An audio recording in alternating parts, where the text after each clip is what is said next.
જય શ્રી રામ. ભગીરથસિંહ રાજેન્દ્રસિંહ વાળા, બજરંગ દળ જામનગર મહાનગર સંયોજક.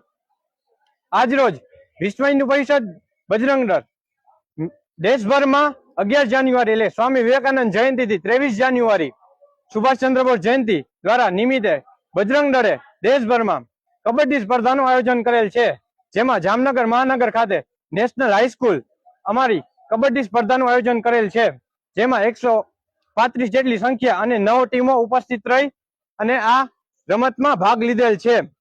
તો આપણા હિન્દુ સમાજના યુવાનો આવી જ રીતે રાષ્ટ્ર અને દેશમાં આગળ વધે, શારીરિક માનસિક રીતે બળવાન અને મજબૂત બને અને આપણા જે યુવાનો છે તે ખેલેગા યુવા આગે બઢેગા યુવા, ખેલેગા યુવા અને ફિટ રહેગા યુવા ઉદ્દેશ્યથી અમારો આવી જ રીતે ખેલતા રહે.